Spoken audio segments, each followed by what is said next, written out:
জননিরাপত্তা বিধান ও আইন শৃঙ্খলা পরিস্থিতি স্থিতিশীল রাখতে ঢাকা মহানগর এলাকায় পুলিশি কার্যক্রম জোরদার করা হয়েছে।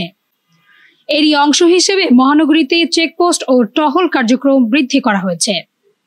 পুলিশ জানায়, গত 24 ঘন্টায় ঢাকা মেট্রোপলিটন পুলিশের 50টি থানা এলাকায় জননিরাপত্তা বিধানে 2 পালায় ডিএমপির 667টি টহল টিম দায়িত্ব পালন করে।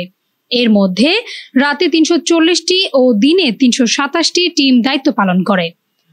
টহল টিমগুলোর মধ্যে রয়েছে মোবাইল পেট্রোল টিম 479টি, ফুড পেট্রোল টিম 73টি ও হোন্ডা পেট্রোল টিম 115টি।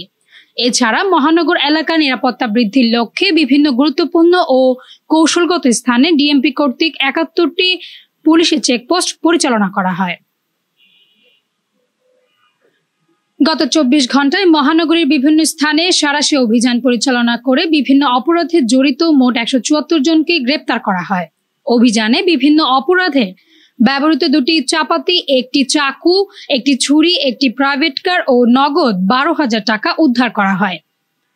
এছাড়া উদ্ধারকৃত মাদকের মধ্যে রয়েছে 1547 পিস ইয়াবা ও 106 কেজি 151 গ্রাম গাঁজা। গত 24 ঘন্টায় ডিএমপির বিভিন্ন থানায় 70টি মামলা রুজু করা হয়েছে। ঢাকা মহানগরবাসীর সার্বিক নিরাপত্তা ও নির্বিঘ্নে চলাচল নিশ্চিত করতে ঢাকা মেট্রোপলিটন পুলিশ দৃঢ় প্রতিশ্রুতিবদ্ধ। তাসনভা হুসি, এমইটিভি, ঢাকা।